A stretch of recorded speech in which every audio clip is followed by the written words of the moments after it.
नमस्कार, ये आकाशवाणी पटना है। अब आप खालिद रशीद से प्रादेशिक समाचार सुनिए। पहले मुख्य समाचार। केंद्र सरकार ने मौजूदा लॉकडाउन की अवधि 2 और सप्ताह के लिए 17 मई तक बढ़ाने का निर्णय किया। प्रवासी कामगारों की घर वापसी के लिए केंद्र सरकार ने 6 विशेष रेलगाड़ियों को रवाना किया। 1187 यात्रियों को लेकर आज दोपहर जयपुर से पटना पहुंचेगी श्रमिक ट्रेन। प्रदेश में कोविड-19 के 41 नए मामलों की पुष्टि होने के साथ ही संक्रमितों की संख्या बढ़कर 466 हुई। और चक्रवाती क्षेत्र के प्रभाव के कारण प्रदेश के कई हिस्सों में आज भी तेज आंधी और बारिश के आसार। अब समाचार विस्तार से। केंद्र सरकार ने मौजूदा लॉकडाउन की अवधि को 4 मई से 2 और सप्ताह के लिए 17 मई तक बढ़ाने का फैसला किया है। गृह मंत्रालय ने आपदा प्रबंधन अधिनियम के तहत लॉकडाउन की अवधि बढ़ाने का आदेश जारी कर दिया है। गृह मंत्रालय ने कहा है कि यह निर्णय देश में कोरोना संक्रमण की स्थिति की व्यापक समीक्षा के बाद लिया गया है। इधर रेल मंत्रालय ने पूर्णबंदी के कारण विभिन्न राज्यों में फंसे कामगारों, तीर्थयात्रियों, पर्यटकों, विद्यार्थियों और अन्य लोगों के लिए श्रमिक स्पेशल रेलगाड़ियां चलाने का फैसला किया है।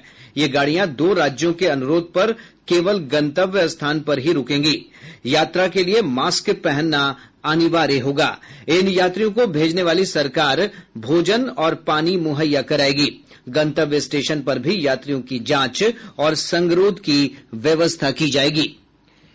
इन रेलगाड़ियों की आवाजाही के लिए राज्य और केंद्र शासित प्रदेशों के साथ समन्वय बनाने के लिए नोडल अधिकारी नामित किए गए हैं। गृह मंत्रालय की प्रवक्ता पुण्य सलीला श्रीवास्तव ने कहा कि संबंधित पक्षों यानी राज्यों तथा रेलवे को कोविड-19 के पूरे प्रोटोकॉल और नियमों का पालन करना होगा। गृह मंत्रालय ने आदेश जारी कर उन लोगों की आवाजाही की अनुमति रेल द्वारा भी दी है जो लॉकडाउन की वजह से फंसे हुए हैं, जैसे स्टूडेंट्स, माइग्रेंट लेबर, टूरिस्ट और पिलग्रिम्स। इसके लिए संबंधित राज्य सरकारें एवं रेलवे बोर्ड उचित व्यवस्था करेंगे और सभी हेल्थ प्रोटोकॉल्स का अनुपालन सुनिश्चित करेंगे। इस बीच गृह मंत्रालय ने विस्तारित अवधि के दौरान विभिन्न कार्यों के लिए नए दिशा निर्देश भी जारी किए हैं। ये दिशा निर्देश देश के जिलों को रेड, ग्रीन और ऑरेंज जोन में विभक्त करते हुए उनमें निहित जोखिम पर आधारित हैं। इन दिशा निर्देशों में ग्रीन और ऑरेंज जोन वाले जिलों में कई छूट दी गई है। ग्रीन जोन वाले जिले वे होंगे जिनमें अब तक या पिछले 21 दिन में कोरोना का कोई मरीज सामने नहीं आया है। रेड जोन वाले जिलों के लिए कोरोना के सक्रिय मामलों की संख्या, कोरोना के पुष्ट मामलों के दोगुनी होने की दर और जांच तथा निगरानी की सीमा को ध्यान में रखा जाएगा। रेड और ग्रीन जोन से बाहर के जिलों को ऑरेंज जोन माना जाएगा। इधर राजस्थान के जयपुर से बिहार के लिए 1187 लोगों को लेकर 24 डब्बों वाली विशेष ट्रेन कल रात 10 बजे रवाना हुई। इसमें ज्यादातर प्रवासी कामगार और विद्यार्थी हैं। इसके आज दोपहर 12:45 बजे पहुंचने की संभावना है। ट्रेन का ठहराव दानापुर जंक्शन पर रखा गया है। इससे पहले पूरे स्टेशन को सैनिटाइज किया गया। बाहर से आने वाले इन यात्रियों की स्टेशन पर स्वास्थ्य जांच होगी, फिर इन्हें क्वारंटाइन में भेजा जाएगा। अनुमान है कि राज्य के 28 लाख से अधिक लोग बिहार से बाहर फंसे हुए हैं। इधर राज्य सरकार ने कहा है कि बाहर से आने वाले लोगों के लिए बड़ी संख्या में प्रखंड मुख्यालयों के अलावा पंचायतों में भी क्वारंटाइन सेंटर बनाए जा रहे हैं। सूचना और जनसंपर्क विभाग के सचिव अनुपम कुमार ने कहा कि कामगारों को उनके कौशल के अनुरूप रोजगार उपलब्ध कराया जाएगा। श्रम संसाधन विभाग को कि जो भी प्रवासी मजदूर और ये लोग आ रहे हैं उनका स्किल सर्वे कराया जाए, यानी वो किस स्किल में क्या उसके पास स्किल है, किसमें दक्ष है, ताकि उस हिसाब से भी उनके जो क्षमता है उसका उपयोग किया जा सके। मुख्यमंत्री नीतीश कुमार ने राज्य में आने वाले मजदूरों और छात्रों की बड़ी संख्या से संक्रमण के संभावित खतरे को देखते हुए जिला स्तर पर भी कोरोना जांच की व्यवस्था करने का निर्देश दिया है। श्री कुमार ने वीडियो कॉन्फ्रेंसिंग के माध्यम से उच्च स्तरीय समीक्षा बैठक में स्वास्थ्य विभाग के अधिकारियों को जिला स्तर पर कोरोना जांच की व्यवस्था सुनिश्चित करने को कहा है। उन्होंने कहा है कि बड़ी संख्या में प्रवासी मजदूरों के बिहार आने की संभावना को देखते हुए प्रखंड और पंचायत स्तरीय क्वारंटाइन केंद्रों पर पूरी तैयारी रखी जाए तथा गुणवत्तापूर्ण सुविधाएं भी सुनिश्चित की जाएं। मुख्यमंत्री ने रेलवे स्टेशन से संबंधित जिला मुख्यालय तक और जिला मुख्यालय से संबंधित प्रखंड मुख्यालय तक लोगों को लाने के लिए वाहनों की पर्याप्त व्यवस्था करने को कहा है। उन्होंने कहा कि प्रखंड क्वारंटाइन केंद्र पर भोजन, आवासन और चिकित्सकीय सुविधा की समुचित व्यवस्था रखी जाए। आवश्यकता अनुसार पर्याप्त संख्या में स्नानागार और शौचालय की व्यवस्था की जाए। साथ ही इन केंद्रों पर सोशल डिस्टेंसिंग का भी पालन कराया जाए। स्वास्थ्य मंत्रालय के प्रवक्ता लव अग्रवाल ने बताया कि राज्य और जिला प्रशासन को रेड और ऑरेंज जोन वाले जिलों में दिशा निर्देशों के पूरी तरह पालन पर ध्यान देना चाहिए ताकि संक्रमण की श्रृंखला टूट सके। देश के विभिन्न जिलों को रेड, ऑरेंज और ग्रीन जोन में बांटा गया है। राज्य और जिला प्रशासन द्वारा कंसंट्रेटेड एफर्ट्स करते हुए यह इंश्योर करना है कि जिन भी जिलों में केस आए हैं, यानी कि रेड या ऑरेंज डिस्ट्रिक्ट, वहां पर इफेक्टिव और स्ट्रिंजेंट कंटेन मेजर्स के थ्रू चेन ऑफ ट्रांसमिशन को ब्रेक किया जाए। केसेज एंड कॉन्टैक्ट, यानी कि जितने भी केसेज आए हैं उनको और उनके कॉन्टैक्ट को मैप किया जाए। वह केसेज और उनके कॉन्टैक्ट, उनका ज्योग्राफिकल डिस्पर्शन क्या है, उसको एनालाइज किया जाए। प्रदेश में कोविड-19 संक्रमित एक और व्यक्ति की पटना के एनएमसीएच में मृत्यु हो गई। मृतक मोतिहारी का रहने वाला था और वो कैंसर से ग्रसित था। स्वास्थ्य विभाग के प्रधान सचिव संजय कुमार ने बताया कि युवक का मुंबई स्थित टाटा कैंसर रिसर्च इंस्टीट्यूट में इलाज चल रहा था। प्रदेश में कोरोना संक्रमण से यह तीसरी मौत है। इधर कोविड-19 के 41 नए मामलों की पुष्टि होने के साथ ही संक्रमितों की संख्या बढ़कर 466 हो गई है। नए मामलों में 13 मधुबनी, 11 बक्सर, 7 रोहतास, 6 कैमूर, 2 कटिहार तथा एक मामला नालंदा और भोजपुर जिले से है। कटिहार में कोविड-19 का पहला मामला सामने आने के साथ राज्य के 30 जिले महामारी की चपेट में आ गए हैं। इधर 98 मरीज स्वस्थ होकर अपने घर लौट चुके हैं। देश में कोविड-19 से संक्रमित लोगों की संख्या 37,336 हो गई है। स्वास्थ्य मंत्रालय के अनुसार 9,951 लोग उपचार के बाद स्वस्थ हो चुके हैं, जबकि 1,218 लोगों की इस महामारी से मौत हुई है। लॉकडाउन की अवधि बढ़ने के मद्देनजर रेलवे ने स्पष्ट किया है कि 17 मई तक सभी यात्री सेवाएं रद्द रहेंगी। हालांकि इस दौरान केवल स्पेशल ट्रेनों के जरिए दूसरे राज्यों में फंसे छात्रों, पर्यटकों, श्रद्धालुओं और अन्य लोगों को उनके गृह राज्य पहुंचाया जाएगा। इस दौरान पार्सल गाड़ियों का परिचालन भी जारी रहेगा। प्रादेशिक समाचार आप आकाशवाणी पटना से सुन रहे हैं। और अब पेश है आप श्रोताओं के लिए एक विशेष उद्घोषणा।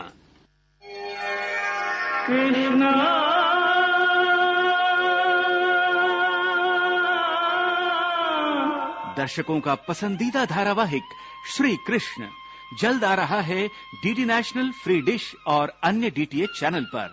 सब्सक्राइबर्स अपना चैनल नंबर नोट करें। Free dish 001, Tata Sky 114, Airtel 148, Sun Direct 302, Videocon D2H 149, Dish TV 193 और डेन 138। आगामी आकर्षण धारावाहिक श्री कृष्ण।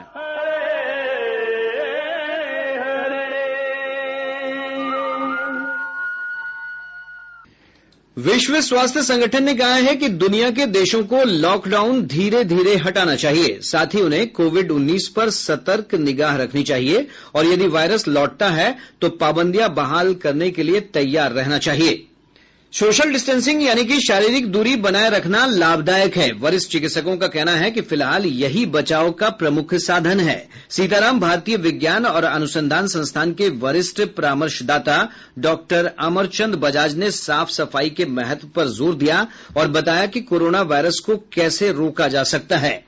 हमें जो प्रिकॉशनरी मेजर्स है वो फॉलो करने हैं। जहाँ जरूरत ना हो उसमें घर से बिल्कुल बाहर ना निकले, कोशिश करें कम से कम बाहर निकलना है। और जबकि निकलना भी पड़ा घर से बाहर तो कोशिश करें कि जहाँ आप 2 लोग खड़े हैं, करीब 2 मीटर दूर खड़े रहें, नहीं तो कम से कम 1 मीटर दूर खड़े रहें। लोकनायक जयप्रकाश नारायण अस्पताल दिल्ली के डॉक्टर नरेश गुप्ता ने आकाशवाणी से बातचीत में कहा कि ज्यादातर मामलों में कोविड-19 संक्रमण स्वयं तक ही सीमित है और बहुत कम रोगियों को अस्पताल में भर्ती करने की जरूरत पड़ती है। कॉमन कोल्ड और कोरोना वायरस इन्फेक्शन, दोनों की दोनों आम तौर से अपने आप ही सेटल कर जाते। 80% में तो ऐसी भी तकलीफ नहीं करते हैं या इतनी हल्की करते हैं कि लोग घर पर ही ठीक हो जाते। 10-15% में उनको अस्पताल जाके कुछ दवाई दी जाती है और वो सेटल हो जाते। 5% या उससे कम वाले हैं जो कि दाखिल होना पड़ता है। तो फर्क आप नहीं कर पाएंगे, सेटल आप हो जाएंगे, लेकिन इसका बचाव अपने लिए, जिससे कि हॉस्पिटलाइजेशन की नौबत ना आए और उससे ज्यादा दूसरों को ना लगे, क्योंकि ये जरूरी नहीं कि किसी इंसान को अगर हल्के रूप में कोरोना वायरस हुआ है तो जिससे उस इंसान को लगेगा वो भी हल्का ही होगा। लॉकडाउन के दौरान केंद्र सरकार की ओर से प्रधानमंत्री गरीब कल्याण योजना पैकेज और अन्य सहायता का लाभ लोगों को मिल रहा है। आकाशवाणी से बातचीत में प्रदेश के कई लोगों ने इस मदद के लिए सरकार का आभार जताया है। मेरा नाम है अरविंद शर्मा। मैं ढोली सकरा का रहने वाला आदमी हूँ, गरीब आदमी, मजदूर क्लास से जो सुविधा मिला है, राशन या गैस या पैसा 500 रुपया करके, इसके लिए बहुत ही धन्यवाद प्रधानमंत्री जी के करता हूँ। हमारा नाम शिव नारायण साहब है, घर धनौली, ग्राम पोस्ट धनौली, थाना बहेड़ी, जिला दरभंगा के वासी छी हम। ये आपदा के समय में हमरा देशक प्रधानमंत्री रुपया से 2000 भेजला, ऐसा हम सब संतुष्ट छी। ये आपदा के समय में बहुत बहुत धन्यवाद दै छियनि हम सब इनका। निवासी राधा रमन झा, भवानीपुर अंचल पंडोल, मधुबनी के रहने वाला हूँ। किसान समाज निधि के लाभ मिला है सरकार के तरफ से, मैं बहुत प्रसन्न हूँ। और इधर जानकारी मिल रही है कि शेखपुरा जिला प्रशासन ने 4 बसें दानापुर स्टेशन भेजी हैं। ये जयपुर से आने वाले कामगारों को शेखपुरा लेकर पहुंचेंगी। लोगों को 21 दिनों तक विशेष क्वारंटाइन केंद्रों में रखा जाएगा। केंद्र सरकार ने एक व्हाट्सएप संदेश को खारिज कर दिया है, जिसमें कहा गया था कि सरकार घर पर डिजिटल तरीके से अध्ययन करने के लिए अंग्रेजी माध्यम के छात्रों को छात्रवृत्ति के रूप में 4000 रुपये प्रदान कर रही है। पत्र सूचना कार्यालय ने एक ट्वीट में इस दावे को फर्जी करार देते हुए स्पष्ट किया कि केंद्र सरकार के तहत ऐसी कोई योजना नहीं है।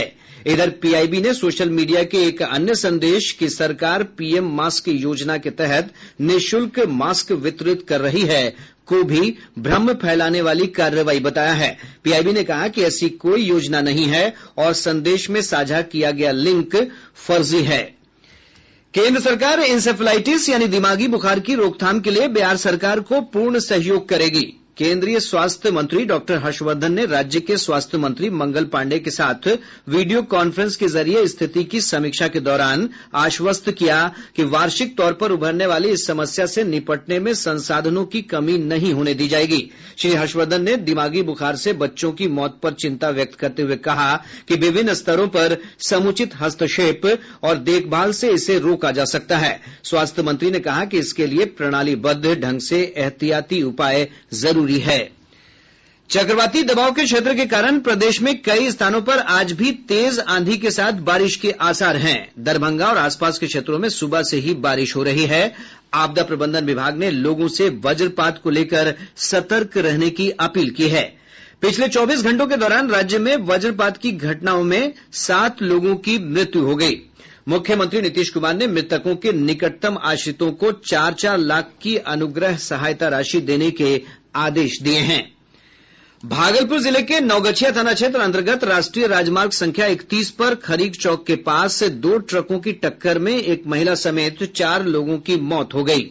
मुंगेर जिले के धरहरा थाने में पदस्थापित दारोगा रामशरण यादव को शराब तस्करी के साथ साठगांठ के आरोप में गिरफ्तार किया गया है। और अब अंत में मुख्य समाचार एक बार फिर। केंद्र सरकार ने मौजूदा लॉकडाउन की अवधि 2 और सप्ताह के लिए 17 मई तक बढ़ाने का निर्णय किया। प्रवासी कामगारों की घर वापसी के लिए केंद्र सरकार ने 6 विशेष रेलगाड़ियों को रवाना किया। 1187 यात्रियों को लेकर आज दोपहर जयपुर से पटना पहुंचेगी श्रमिक ट्रेन। प्रदेश में कोविड-19 के 41 नए मामलों की पुष्टि होने के साथ ही संक्रमितों की संख्या बढ़कर 466 हुई। और चक्रवाती क्षेत्र के प्रभाव के कारण प्रदेश के कई हिस्सों में आज भी तेज आंधी और बारिश के आसार। इसके साथ ही आकाशवाणी पटना से प्रसारित प्रादेशिक समाचार का ये अंक समाप्त हुआ। घर में रहिए, सुरक्षित रहिए और सुनते रहिए आकाशवाणी।